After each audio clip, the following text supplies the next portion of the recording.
My name's Daisy Johnson and I'm an analyst here at UK Finance in our Operational Resilience team. In today's session, we're in association with PA Consulting. We'll be discussing how agility and resilience can be ingeniously combined into your operating models so that you can better adapt to and thrive through disruption in the future. Joining me today, I'm delighted to welcome a panel of experts for the discussion.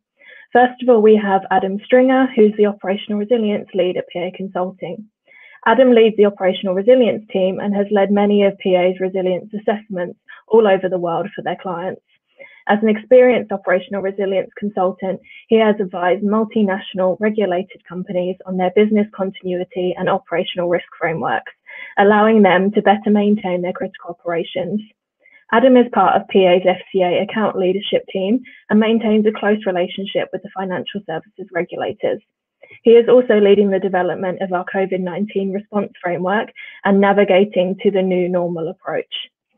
Then we have Amy, who is the Agile Culture Lead from PA Consulting. Amy is a change management and Agile specialist with over 20 years experience working in consulting and industry.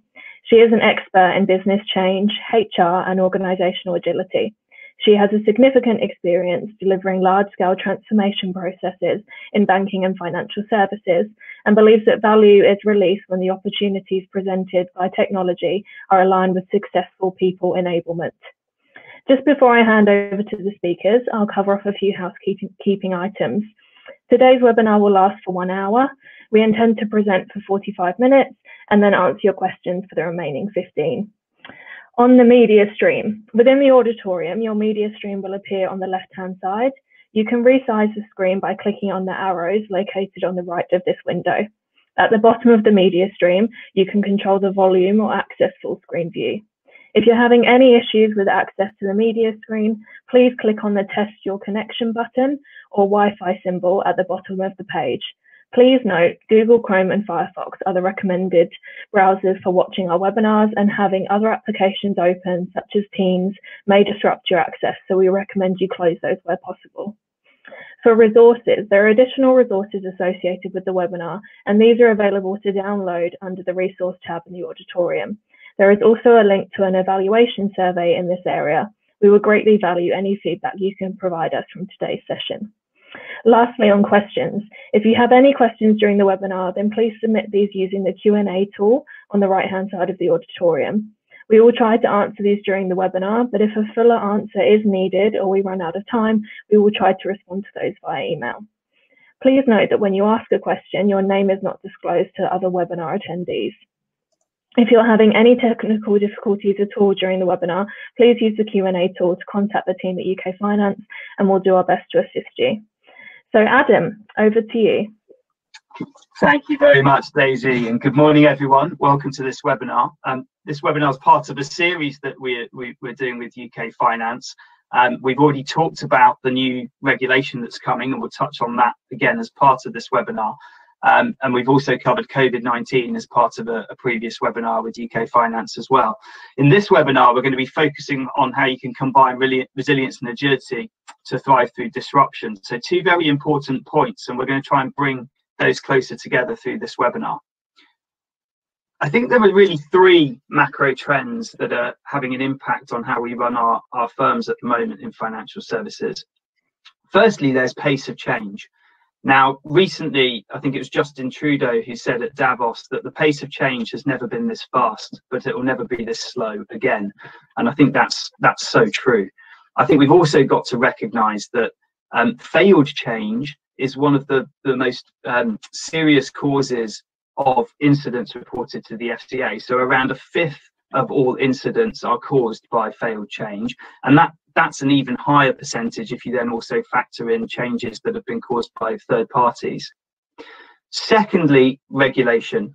Now we will touch on the operational resilience regulation that's coming later this quarter, but beyond that, I think we're recognizing that many of the regulations have overlap in how we have to govern our firms, put controls in place and report. Thirdly, COVID-19. So COVID has impacted the way in which we serve our customers and markets in a way that we couldn't have foreseen.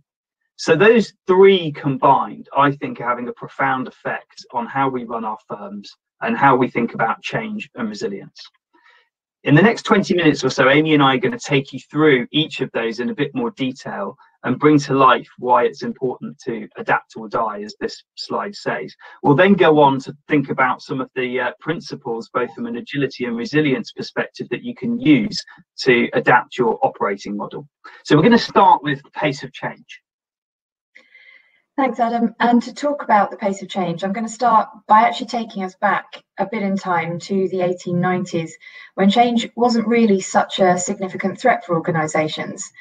Instead, it was really an era of mass production, manual labour, and it was people like Frederick Winslow Taylor's scientific management that really revolutionised how work was delivered for many. And he recognised that greater value could really be achieved through driving efficiency and productivity. It was a practice that was then repeated by Ford in the 40s with great success. The problem was these massive industries tended to concentrate power in the hands of a few people at the top, and their size and scale made it almost impossible to change course quickly. Not such an issue for them at the time, but since then the world has sped up considerably and continues to do so. And as that pace of change increases, what creates competitive advantage for firms has also changed. So we're now at an era where Porter's 5 forces are really being challenged, and it's not about seizing competitive advantage by driving down costs and driving prices up, supported by some of that thinking by Taylor and Ford. But the problem is that a lot of our organisations haven't really moved on from that viewpoint and are still organised and structured in the same way that those organisations of many years ago still are. So to resolve this, we now need to unlearn some of these mindsets and recognise that competitive advantage is about the ability to operate with speed and flexibility. At PA, we really wanted to understand more about how organisations felt about the pace of change and how they were dealing with it. We really wanted to understand what made some organisations more agile and if it really did make them more successful. So we undertook some research with 500 leaders globally, with some of the largest organisations across a range of sectors that included financial services, but also FMCG, travel, energy, telecoms. And the outcomes were pretty shocking. You can see one of the stats on screen now. Nearly 70% of financial services firms reported that they expect some prominent organisations to fail because they're unable to keep pace with the rate of change that we're currently seeing in the world today. Not only that, but respondents from across financial services felt the situation was expected to worsen, with a huge 68% of people thinking the cycle of innovation will continue to speed up over time. And that might not be surprising, with the growth in the fintech sector that we've seen expected to continue to increase at a rate of 25% or more. And our research shows that 80% of financial services firms worried about tech pioneers bringing product or service innovation to market. As a result of this real deluge of change that we're experiencing, 76% of financial services firms agreed with our hypothesis that the ability to respond rapidly is a competitive differentiator in today's marketplace, and will really make the difference between firms surviving or potentially becoming obsolete. This percentage was actually the highest seen across all of the different industries that we researched, and overall, a huge 2/3 of firms told us that their business model needs a fundamental rethink. You'll be pleased to know that our research, though, didn't just highlight the challenge that organisations are experiencing today. We also went on to look at the key dimensions that would enable firms to both survive and thrive.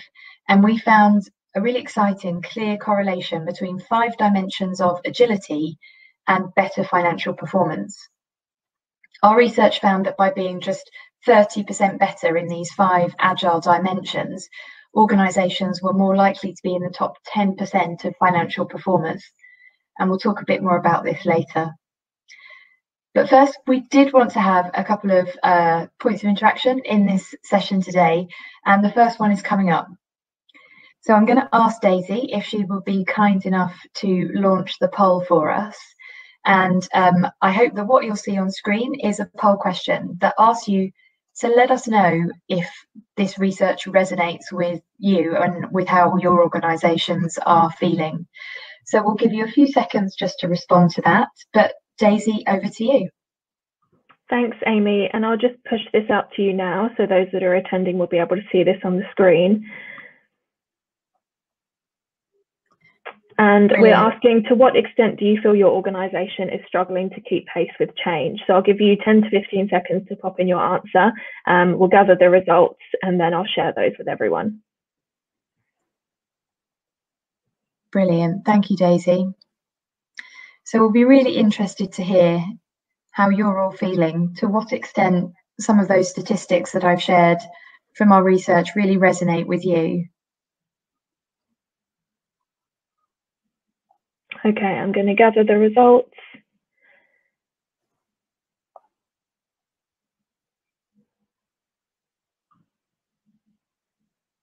Okay, so that's interesting. We've got 55.6% of people saying that their organisation is struggling to keep pace with change to some extent, and a small 1.9% that say not at all.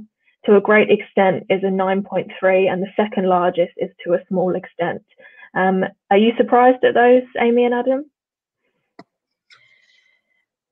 I don't think surprised. I think that the results that we're seeing from you guys really back up some of what we've been hearing from some of the clients that we're working with and some of the research that we've been doing. So thank you all very much for sharing that today. Really helpful to just get a feel for how you're feeling. And we'll talk to some more of the points that I referenced in that section a little bit later today. But meanwhile, back to Adam. Thanks, everyone. So the second of the macro trends that I think we need to talk about is the increasing focus on regulatory compliance. Now, this is particularly topical at the moment for those of us who are focused on operational resilience. As you're probably all aware by now, there is some new policy coming, we expect at the end of Q1 this year, that sets out what firms need to do to run resilient services, and that means services that are resilient for the markets and customers you serve, which is a slight change to how we thought about operational resilience previously, perhaps. This shouldn't be a surprise. There's been a bit of a build-up to this policy. We had the Financial Stability Report back in June 2018, where the FPC made very clear that firms have responsibility for their ability to resist and recover from incidents. We then had the joint discussion papers in 2018, which led on to the consultation papers, which really set out the principles that will be in the policy.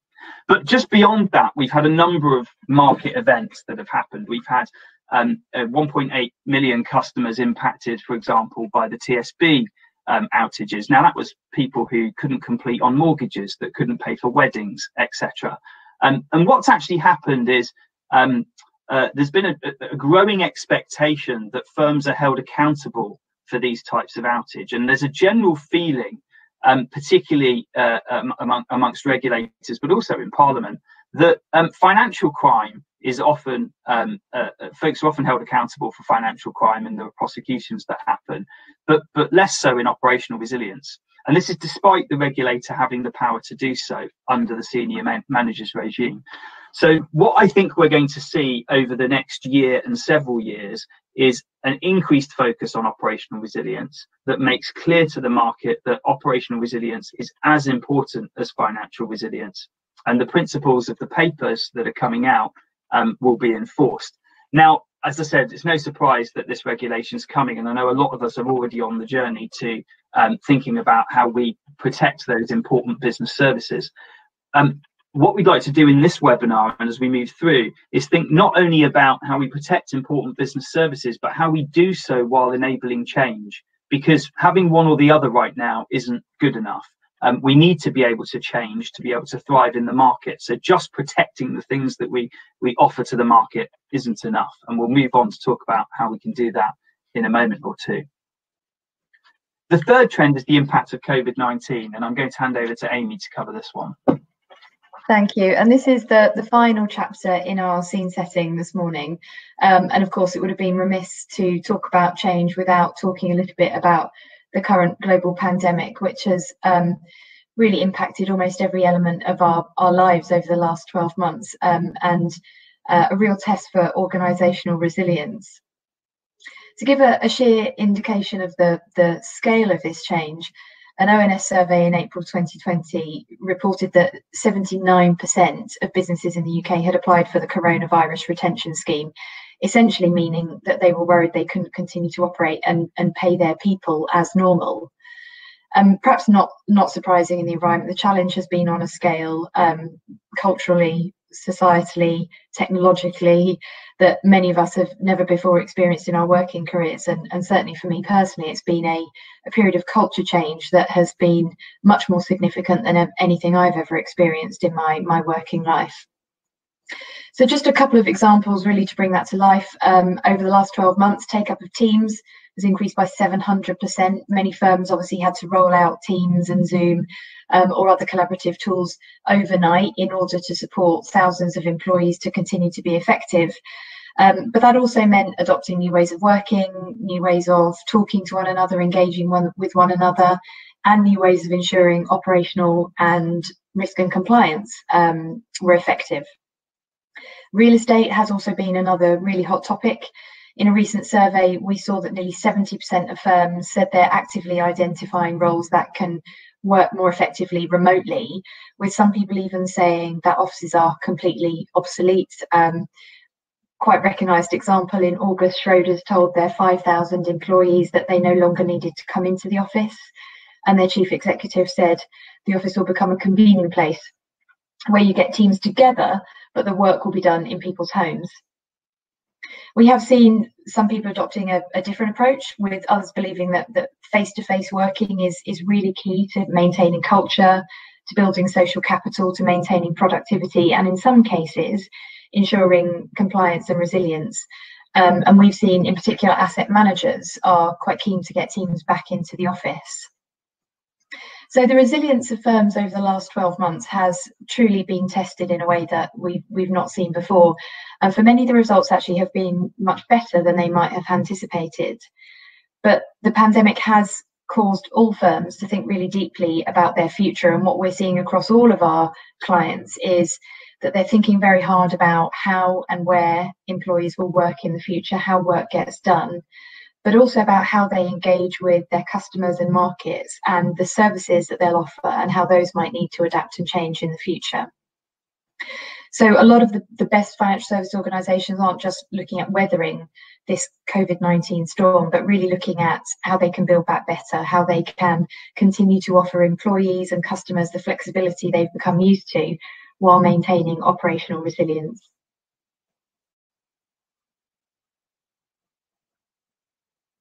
So I think the critical question here is, how can we balance the need for ever increasing change with the need to run resilient services? And that's the question that we're going to focus on for the rest of this webinar. But before we do so, I'd like to get your view on how you think that balance can be achieved and to what extent you're going to have challenges in doing so. So if I could hand over, Daisy, to you to run the poll for this particular question. Sure. So we are asking you, to what extent do you feel your organisation will be able to balance the need to be flexible and responsive? There's some different options for you there, like last time, and I'll give you again another 10 to 15 seconds to pop in your answers.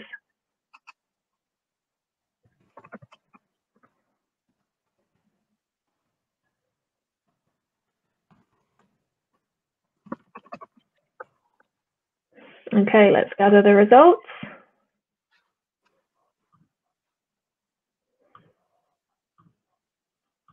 Very interesting. So we've got a clear 50% saying to some extent they feel that their organisation will be able to balance the need to be flexible and responsive. The smallest percentage is to a small extent, and then we've got 38.5% of respondents saying to a great extent. What do you think of those, Adam? Yes, so it's really interesting, and actually I wonder if it is a balance. I wonder if it's actually the case that agility and resilience need to go hand in hand. I think a balance implies some kind of trade-off between the two. I think it's interesting if you compare to the how will we cope with the increased pace of change point. I think you were slightly more confident in how that would be dealt with in your firms. If you then say, well, how do you balance that increased pace of change with the need to also offer resilient services to customers and markets, it becomes a much more difficult question. And I suspect there's less confidence, certainly from the clients that we speak to, around how that will be achieved. That's quite often because change teams and resilience teams have different objectives, and we'll talk about that in a moment. But change teams are incentivized by getting new product to market, by time to value, by acquiring new customers. Whereas resilience leaders, we're often focused on control and making sure that we've assessed risk, etc. And we think that those two teams need to come much closer together, and we're going to cover that as part of the webinar.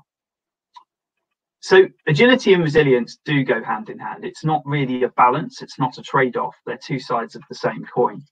There are 5 principles that we think are really important to look at in this area, and we're going to focus our webinar now on how you can balance both resilience and agility against each of these 5 principles. The 5 are: center on customer, speed up time to value, design for simplicity, build to evolve, and liberate your people.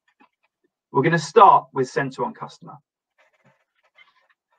Research has shown that centering on your customer is really critical to agility. And this isn't just about deciding which services you want to offer and then marketing them effectively to your customer group.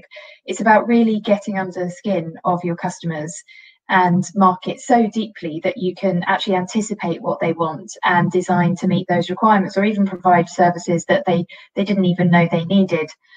To do this, our research showed you need to focus in 3 principal areas, and the first is co-creation. So inviting customers to play an active role in your innovation and service improvement processes. In retail, they have found some brilliant surreptitious ways to involve customers in their product design cycle. So if we look at some of the fast fashion organisations like Zara and ASOS, they're able to produce very small batches of garments, get them out to customers very quickly to see how they sell. And based on data analytics, they inform further larger scale production to satisfy customer demands and guide further design. So really responding almost instantly to the demand that they're seeing for specific products and services. The second point is around feedback. And we need to design ways to seek feedback from customers about what they want from us and how they want to engage with us. And COVID has obviously forced financial services organisations to really consider this quite deeply, as we've seen a channel shift to digital as branches have had to remain closed and contact centres have seen massive increases in demand. The really interesting thing is that strategising about if this trend will last is tough. We're in a situation where genuinely no one knows exactly how this will play out in the future. So if customers will want to go back to branches, or if it will be a prompt for them to truly go digital on a sustainable basis. So to address this, you need to get creative. And one of our clients, a bank that we're working with, have thought about how they can get fast feedback from their customers. They've actually adopted 5 families that they work with to understand how their habits are changing during COVID.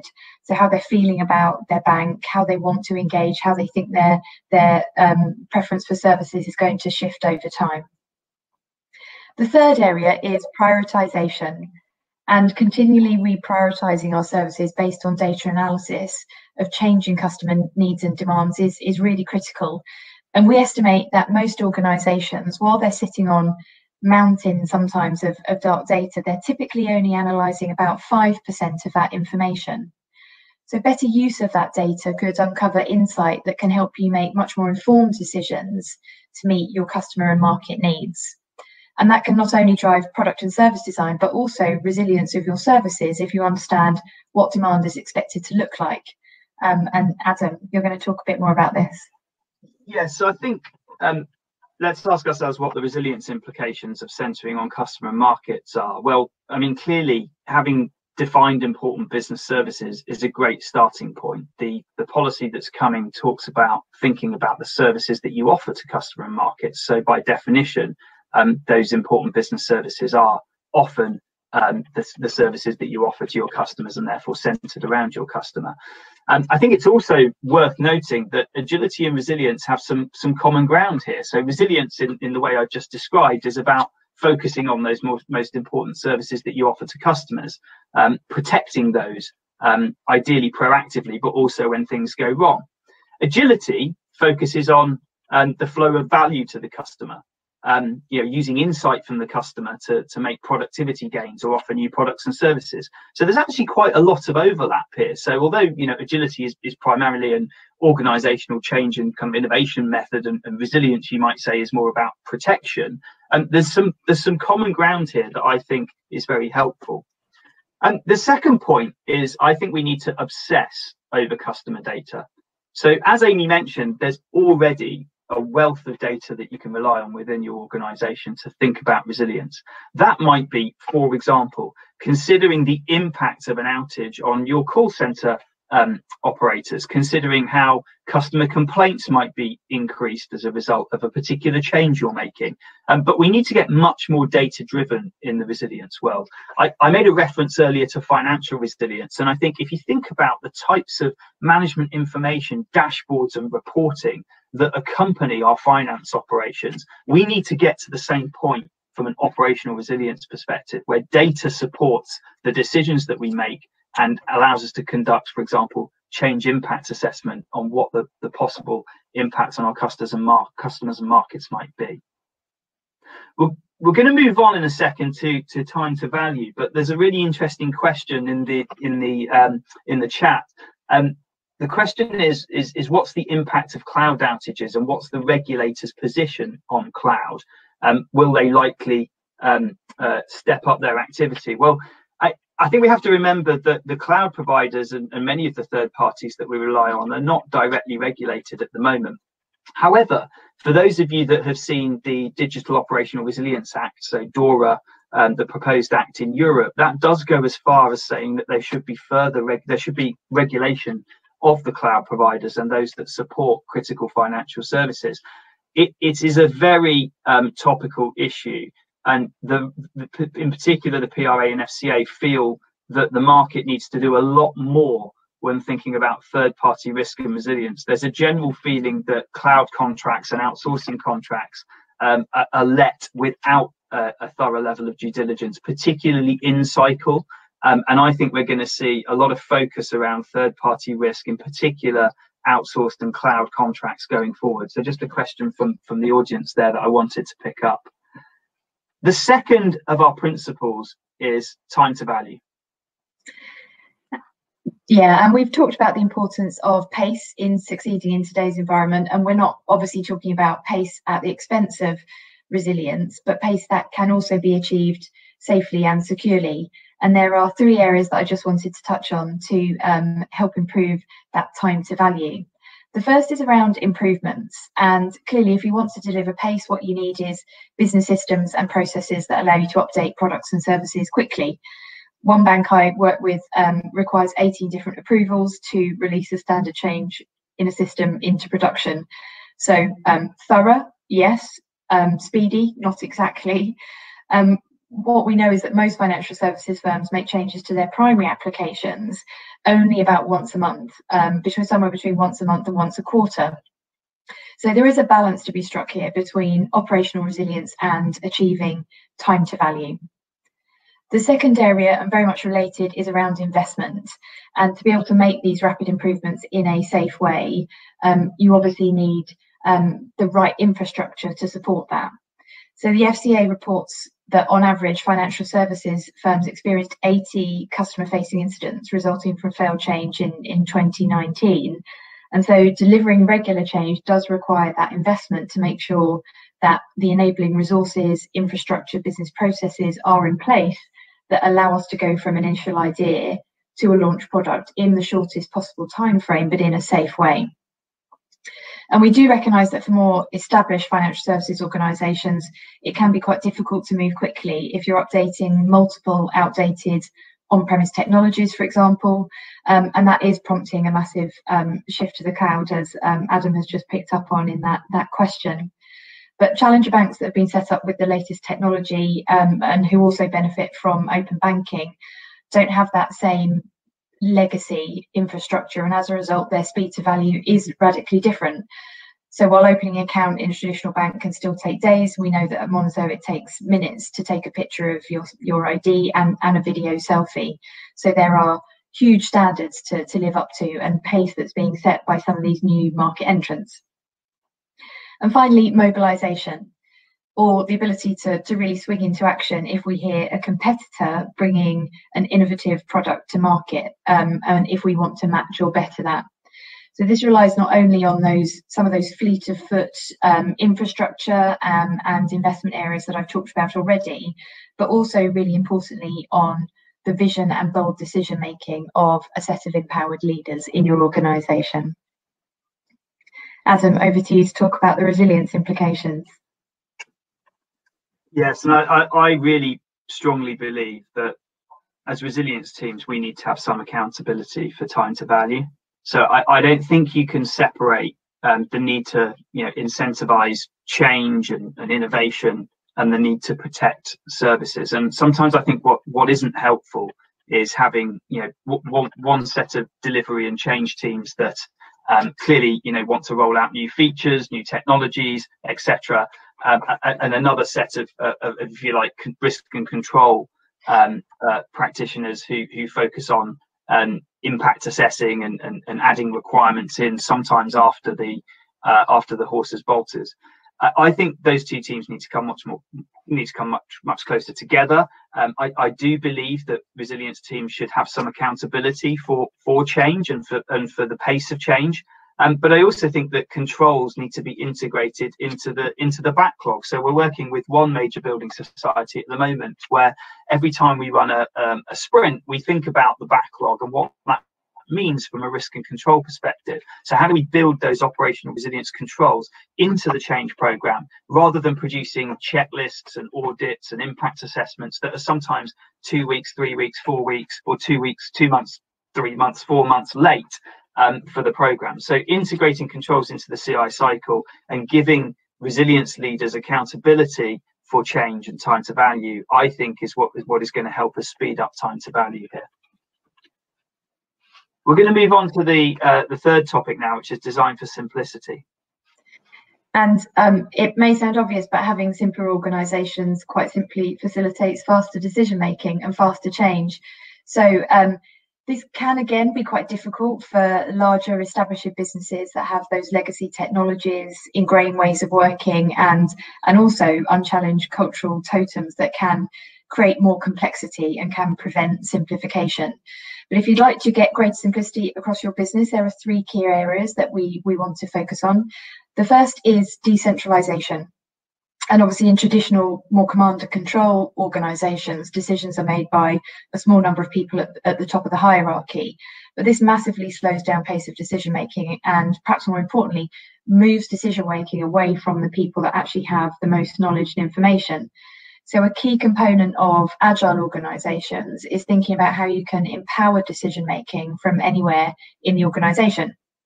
That obviously doesn't negate the need for clear decision making processes and appropriate controls if you're implementing changes to the important business services, in particular, that Adam talked about.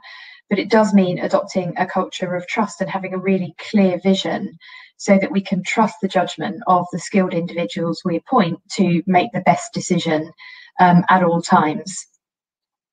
The second point is around integration and thinking about integration of your teams in particular.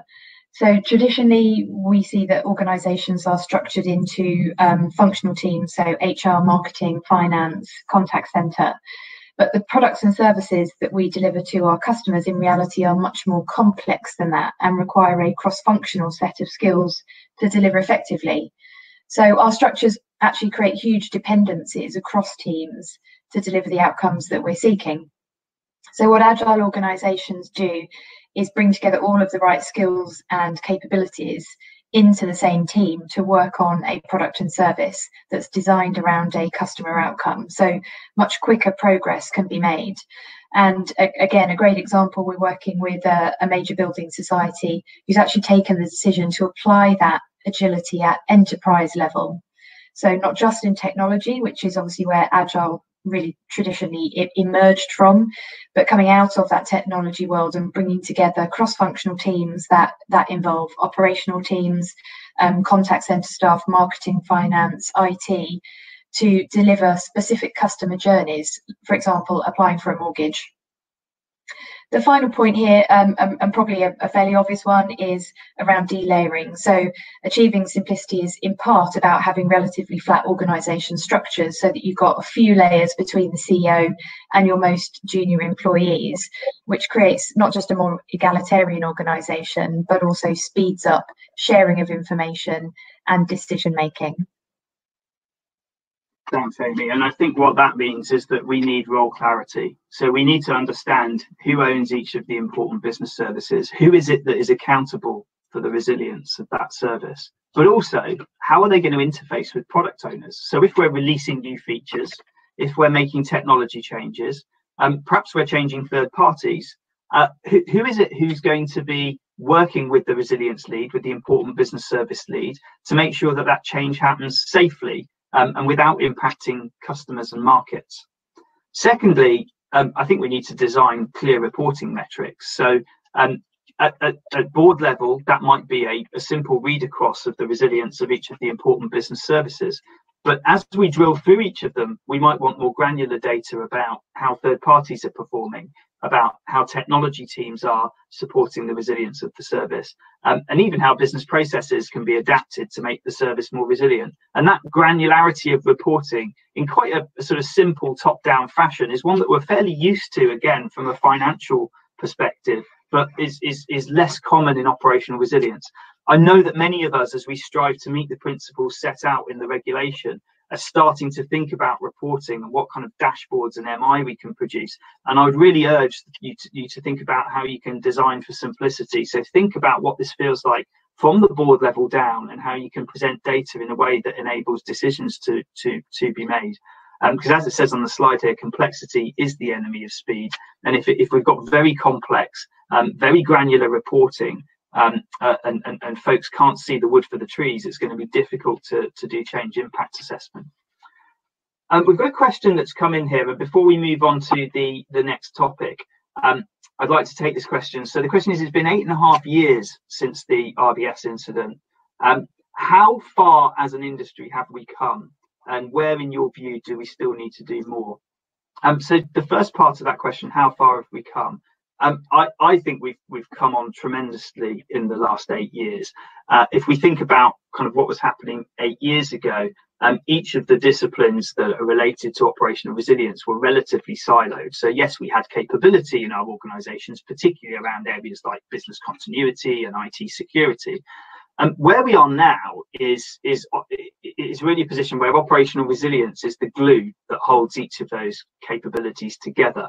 And we're starting to read across those capabilities and get an understanding of the risk profile across the different capabilities. So I think we've come a tremendous way forward since the RBS incident. Where do we still need to do more? I think there are two areas where I'd like to see us do more. The first is around speed of decision making. I think what we've learned through COVID-19 is that the importance of making decisions quickly and being informed at the point of decision making is such a key topic now. And there are a number of ways in which we can enable that. One is through rehearsal and simulation. So clearly teams that have rehearsed those types of decisions thoroughly are much better prepared when the actual incident happens. But secondly, it's data and reporting. So at the point at which you need to make the decision, how do you get access to the reporting that you need, to the data that you need, and so on to make that decision? So thank you for that question around the 8.5 years since the RBS incident. A very interesting question and one that I wanted to pick up. We're going to move on now to the fourth topic. The fourth topic is build to evolve.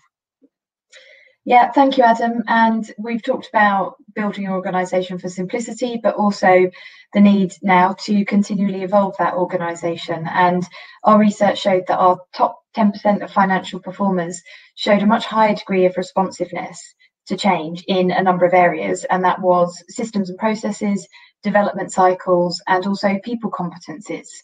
And there's a really important future component to recognise here. So it's not just about having the right systems, processes and competencies to succeed right now. In fact, if you're planning for today's challenges, you're probably already too late. So it's about how we can anticipate and plan for the challenges or the environment that we expect to see in 12, 18, 24 months' time. So the three areas that agile organisations really focus on here include, firstly, flexibility. So our ability to flex our systems, business processes in response to changing requirements. And so that means looking at how we can build our digital services in decoupled modules that can be quickly changed and updated. It also means designing business architecture and business processes that enable a much more simple launch, change and decommissioning of products and services. Secondly, acceptance. And this is a really interesting point, much more cultural really than technical, about how we can be prepared to accept change at any point in the development cycle, at any point in a program or a product life cycle. So the most agile and most successful organisations really foster a culture that welcomes change and always looks for new ways to improve, rather than some of the ways that perhaps our traditional project and program management systems really see change as something that's practically impossible and ideally something that we can avoid. So having leaders that are confident to take bold decisions, not just to start new things, but sometimes the important decision is also to stop investing in something is really key here. The last point is around competence. And what we found is that agile organisations really seek out people and teams that welcome change. And as I say, really see that as an opportunity to do better for our customers. So as we learn more, we're able to adapt our plans, we're able to update our design. And that means that we will actually serve our customers and markets much more effectively than we would have done otherwise. And the resilience implications here, I think, are that we need to consider not just governance of operational resilience, but governance of all the other regulatory change areas that are related. So like whether it be EBA guidelines on outsourcing, ICT guidelines, and so on. What we're increasingly seeing is that there are common requirements across these regulations for governance. And I think designing governance that's just fit for one piece of regulation is not going to mean it's your last ever reorganization. In fact, you'll be changing your governance arrangements almost monthly if you think in that way. So I'd urge you to think about resilience governance that's fit for the future. So not just fit for this particular regulation, but fit for other pieces of regulation that are related, and think about how you best want to manage operational resilience for the next 5 years rather than for the next year or two. We've got a question here about how firms can balance the need for sound decision making without hindering speed, and how does governance enable that? Well, I think traditionally it doesn't. The idea of a kind of an overarching governance function that meets kind of weekly or monthly and makes decisions about the resilience of services is quite a traditional way of thinking about the problem. That potentially still needs to happen, but we've already talked about that at the local level. Product owners being close to resilience teams and making decisions on a daily basis about prioritization of change and backlog. That's what really needs to happen. And then we need the visibility of those changes, so that the management information and the reporting to inform those weekly, monthly governance sessions, so that we can look at the risk profile and read across. So I think what's new here is actually the governance of change at quite a local level, and resilience teams embedding themselves with change teams, particularly for changes that impact the most important business services. The second point here is that I really think senior managers need to consider the spirit rather than the letter of the regulation. So under the senior managers regime, we know that SMF 24s have ultimate accountability for operational resilience.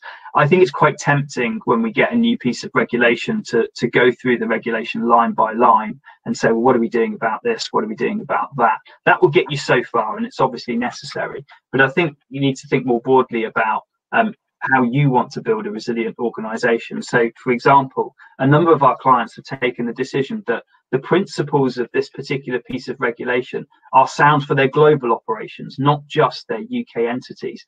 And they're actually finding it's easier to send a consistent message around resilience rather than say, well, this is what applies in the UK, but for everyone else, we're going to do something else. We actually saw this during GDPR for the first time. So what we found was that there was a difference between firms that said, right, we're going to tightly apply the scope of GDPR and just have it apply to to those entities which legally it has to, versus those that said, do you know what, we think this is the gold standard, and also we think this regulation is going to be prevalent in the geographies that we operate in going forward. So we're going to adopt that as the standard, roll out a global privacy program, and hopefully reduce the amount of uplift we have to do when further regulation comes. Now, that turned out to be a really sound decision, particularly for those of us who have US operations, because the US is now regulating around privacy, and therefore the uplift that the firms we've worked with that have rolled this out globally is much smaller than those that haven't. I think the same will happen with resilience. I think the UK is leading the way. I think that other regulators are looking to the UK, and I think there'll be an uplift in resilience regulation globally. So think about how you can build to evolve and build a governance structure that's fit for the future and will stand the test of time. The fifth and final area that we're going to talk about, but arguably the most important, is liberate your people. Thank you. Yeah, and as someone with a background in HR, I'm always really happy to talk about this particular dimension. And I think it's really interesting. For years, we've heard organisations across sector talk about people being our most important asset, but I don't think we've necessarily seen people put their money where their mouth is when they use that phrase. And in fact, over decades, we've really driven cost out of HR teams, people operations teams, which has driven a mindset of more control and standardization. So how can we do more with less quite often drives that standardization approach. And we've really fallen into a bit of a habit of thinking people need high levels of supervision and control. Agile organisations believe that people want to come to work and they want to do a brilliant job, and they are intrinsically motivated to want to learn, develop and deliver to their best. And they'll actually flourish if they're given some autonomy, mastery and purpose. And as a result, we talk a lot about the concept of servant leadership in agile organisations, where the leader is really there in service of their team and there to, as we say on this slide, liberate the potential of those people, get the best out of the people that we've appointed, to use their skills and competencies in the best way possible. So to achieve this quite often requires a pretty fundamental think of your existing HR and people policies and practices, but just a couple of things to focus on for today. And the first is empowerment. And we've seen a real trend across financial services over the last couple of years to create cultures of empowerment and accountability. And in some cases, I think what we've seen is that concerns about regulators have driven a culture of decision making by committee, with individuals becoming unwilling or unable to take that level of personal accountability. So while there are clearly some regulations, a set of regulations that need to be adhered to, we believe that can be balanced with an environment of accountable freedom. The second point is around dynamism, and it's been pretty easy over the last 12 months for some of us, I suspect, to forget about having fun at work.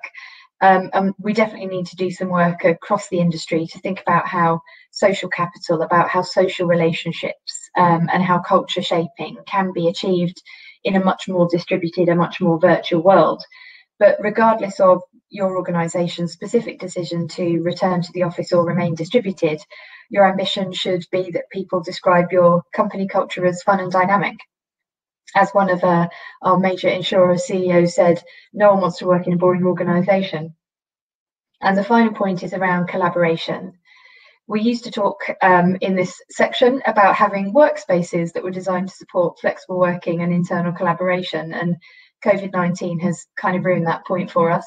But the underlying ambition does still remain, which is that creating an environment where people collaborate sparks creativity and sparks really important learning opportunities. And those shared learning points can be a really crucial factor for organisations in their ambition to become not just agile, but also increasingly resilient.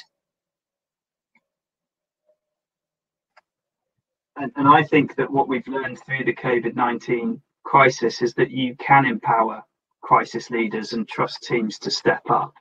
I was fascinated by a speech from Dido Harding shortly after the data breach that TalkTalk had about 3 or 4 years ago. Dido, of course, is now leading the UK's test and trace programme. But she was asked the question, well, what have you learned? What would you change, having taken a private firm through one of the most significant public data breaches in history? And she said, I would completely change my approach to crisis management, and in particular, my crisis management team. So she said, I thought I needed the most senior people at the table for every meeting. And it actually turned out that if I empowered folks in the organization, I trusted them, and I allowed them to step up, I got decisions faster and usually more accurately than if I put a heavy senior governance structure in place. I thought that was really interesting. I think we talked already about data-driven decisions. I think this is a huge topic. We're working with one of the UK's largest pharmaceutical firms, and we've put in place a suite of dashboards to help them make decisions through COVID-19, operational decisions around supply chain, and even around how to conduct, get people back to work and so on. And what we've learned through that is that there is a real lack of data-driven decision making at time of crisis, and I think we need to improve in that area quite significantly. I've had one of the most interesting questions I've heard on this topic. Thank you to the person that's asked it, which is, would you fly on a plane built on these principles? That's a very interesting question. And I think, yes, I would. If I think about these 5 principles, and we've thought pretty hard about these principles, I think there is a resilience implication to each of them. So clearly liberating your people and empowering people and giving people the autonomy to make decisions can speed up decision making and therefore potentially protect you against risk. But I also think, of course, we need to be safe when we fly on planes, but planes also need to change and adapt, and there are functional requirements. People have expectations of what they're going to get when they sit on a plane. They have expectations about how long it's going to take to get there, and so on. So yeah, I think the plane analogy is quite a good one, and that is perhaps a really good way of thinking about important business services. What I'd add to that analogy, and thank you to the person that asked the question, I think it's a great question. I'd add that obviously there are multiple planes. So if we think about changes, part of our role as change leaders is to make sure that all of these planes come down in a sensible order and land on the runway and get passengers out and into the terminal and doing what they need to do safely. That's part of our role as change leaders and resilience leaders. So it's not just about the individual change or the individual important business service. It's about all of these services together, delivering to your customers and markets, and if you like, acting as a sort of air traffic control to bring those changes in safely and with ideally no impact on your customers and markets from a disruptive perspective. So really great question. Thank you very much for that one. And that covers our 5 topics. We've about just under 5 minutes or so left to take any other questions that you might have on this topic. And I'm going to give it a moment while we look at the questions that are coming in the chat. Please do type in the chat if you have questions.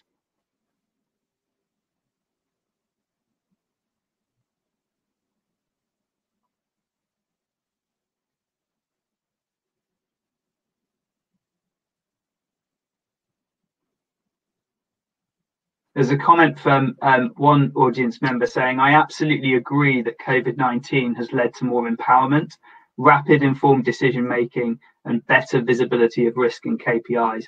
Our organisation have really learned lessons here that have impacted governance decisions and will be carried forward.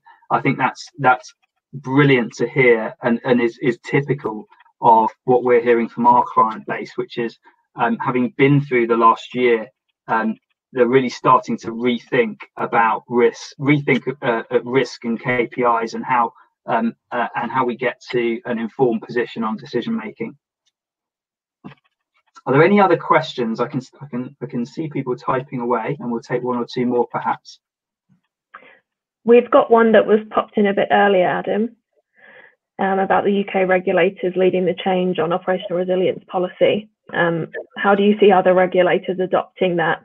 and what are the implications for financial services firms with multi-jurisdictional operations? I know you touched on this on one of your 4 principles. It might be good to explore that a bit further. Yeah, it's actually a very common question, and it's particularly interesting for those of us that perhaps work in UK entities but have parent companies in other geographies, especially if you've got intergroup agreements and you take services from other geographies.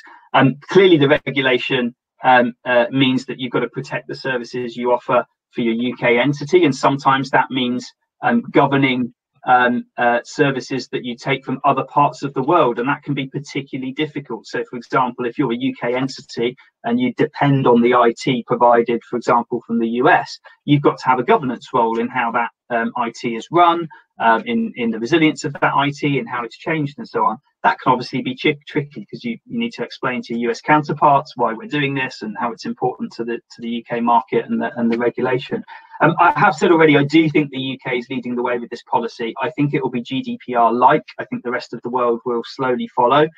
We're already seeing DORA in Europe. We've got MAS regulating, and there are moves afoot in the US as well to think about how operational resilience regulation can be strengthened. So I think one option is that you don't treat this as a local change and that you try and apply the principles that are set out in the policy globally.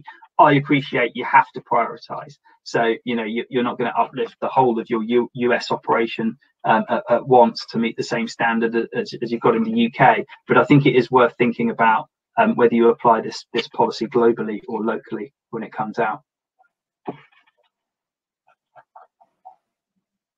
There's another question here, which is, do you think the business service lead will be a standalone role, or will these responsibilities have to be managed alongside a day job? It's a good question. I don't think it will be a standalone role. I think it's actually got to be managed alongside a day job, because in order to do the role, I think you need an end-to-end understanding of the operation. And we're often seeing quite senior people in the role of important business service lead because they've got the visibility across the end-to-end operation. Often an important business service brings together many processes, many entities, many capabilities from across your organization. So often no one particular silo can fulfill that role.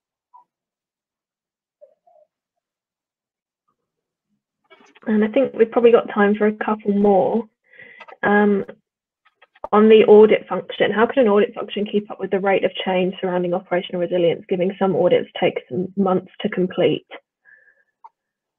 Yeah, that's a good question. And actually, we regularly get asked how audit functions have had to adapt in light of COVID. And obviously, the fact that it's harder to do in-person audits, it's harder to do kind of risk and control assessments. I don't know, Amy, if you have a think about what your experience is in this area. Certainly my experience has been that audit teams need to get a lot closer to the change cycle. It's no longer good enough to do a kind of, have an annual audit plan, audit a particular program annually and retrospectively talk about all the things that should have changed. So some of our clients who are kind of thinking more innovatively about this are embedding auditors in change teams, and they're kind of conducting real-time audits of the backlog and the sprints as they go. So what is it I'm spotting as this program is evolving and changing? And that rather than writing kind of one big audit report at a point in time, they're writing a series of mini audit reports and almost providing more of a sort of assurance role.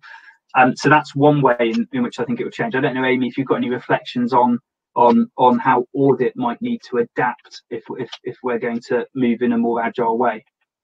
So I think what you said is spot on, really, Adam, and I think it aligns not just to audit but to some of the other more sort of traditional functions, particularly around policy making, where traditionally they have been involved in a much more gated process. So once a product or service has been developed, there's been a much more waterfall approach to say we now need to undertake an audit, or we now need to undertake a test and controls process. We are absolutely seeing organisations look at how we can integrate those teams into agile cross-functional teams. So teams aren't just made up of technology, contact centre, operational, HR specialists, but also audit, legal, policy folks who are deeply involved not just in reviewing at the end of a cycle, but actually supporting the design, the development, and the ongoing intelligent control and review of those products and services. So I think you're spot on. It's about saying, how can we not try and integrate a functional team with an agile team, but actually how can we ensure that our agile teams involve all of the skills and capabilities that we need to ensure that we've got that continuous flow of value going to our markets and our customers. Great. Thanks both. And I think that's time for today. Thank you both for joining us, and thanks everyone else for joining in, and thanks for all your questions. As I said before, we'll try and email out some answers for those that we couldn't reach today, because there was a lot in the chat box. But I hope we've covered everything fully enough for you, and enjoy the rest of your day.